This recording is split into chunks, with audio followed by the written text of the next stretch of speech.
¿Qué tal amigos? ¿Cómo están? Hoy vamos a ver la C del judaísmo. Si Dios quiere que tengamos placer y nos dio la receta para obtenerlo, entonces, ¿por qué no vivimos en un estado constante de éxtasis? La razón es porque cometemos errores. Frecuentemente pensamos que podemos tener placer aún si tomamos un atajo o elegimos una salida fácil. Queremos un matrimonio exitoso, pero no entendemos la necesidad del compromiso y la constante atención al prójimo. Queremos que nuestra vida tenga sentido, pero nos dejamos influenciar por la presión social. Queremos llevarnos bien con nuestros padres, pero no hacemos el esfuerzo para evitar discusiones. Si tus hijos se equivocan y toman una decisión de la cual crees que se arrepentirán, no los ves como pecadores, sino que entiendes que están confundidos y por eso han hecho algo que no los beneficia. No los culpas, sino que intentas ayudarlos. De la misma forma, Dios nos dio instrucciones para que disfrutemos del placer máximo, pero sabe que a veces cerramos el camino y no seguimos sus indicaciones. Entiende que no lo hacemos por maldad, sino por ignorancia o debilidad. Y esto es la C del judaísmo. No somos pecadores, simplemente estamos confundidos y por eso tomamos decisiones equivocadas. Errores comunes. Imagínate a un papá discutiendo con su hijo. Me estás volviendo loco, ¿cuándo vas a madurar y hacer algo productivo con tu vida? Al padre le gustaría que su hijo responda: muchas gracias papá, necesitaba escuchar eso. No puedo decirte cuánto aprecio tus palabras, realmente intentaré hacer algo con mi vida. El papá cree que al reprender a su hijo mejorará su conducta. ¡Qué grave error!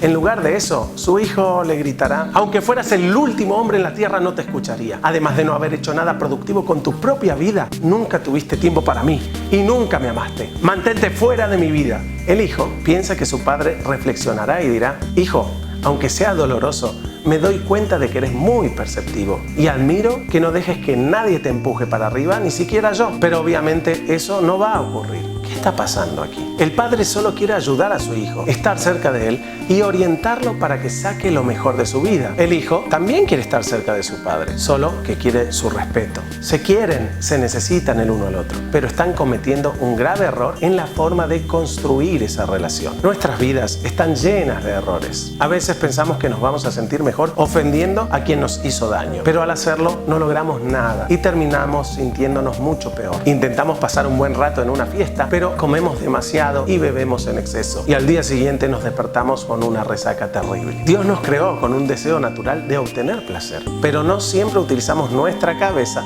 para obtenerlo. Nos equivocamos y terminamos confundidos o deprimidos. No somos malos, no somos pecadores, simplemente no sabemos cómo hacerlo mejor. El peor de los errores, el mayor de los males de nuestra sociedad y la enfermedad más contagiosa y destructiva que existe es vivir en la ignorancia. La gente destruye sus vidas y las de sus queridos a causa de la ignorancia. Un padre con la mejor de las intenciones de querer enderezar a su hijo que va por un mal camino, al no saber cómo hacerlo, puede aplastarlo emocionalmente, causándole heridas cuyas cicatrices tendrá que arrastrar por el resto de su vida. El antídoto para la ignorancia es la educación, y el judaísmo ha predicado su importancia desde los tiempos más remotos. Por medio de la educación evitamos cometer errores. Cuando decimos educación no nos referimos a ir al colegio. ¿Qué clase de formación obtienes ahí? Ecuaciones, Cervantes, órbitas planetarias, el proceso de ósmosis y la geografía de la Patagonia. En efecto, estas cosas son importantes, pero no te van a ayudar a vivir una vida mejor. Puedes saber muchas cosas, pero si no sabes quién eres realmente, cuál es el propósito de tu vida, qué es el amor y qué significa ser bueno, aún vivirás en la ignorancia. El judaísmo dice: obtén una educación sobre la vida. Cuando decimos que Dios nos creó para obtener placer, ¿estamos hablando de 2 semanas de vacaciones después de un duro año de trabajo en la oficina? No, ese placer se disipa cuando regresas de tus vacaciones y tienes que recoger tu maleta para luego enfrentarte al tráfico pesado en la autopista. Para obtener el máximo placer, Dios nos dio la Torá. Torá significa instrucciones. A nuestra Torá la llamamos Torat Haim, instrucciones para la vida. Dios nos dio las mismas instrucciones que nos enseñó el ángel antes de nacer. Son herramientas para tener un matrimonio feliz, una carrera satisfactoria y una vida espiritual. Los preceptos no son rituales vacíos, son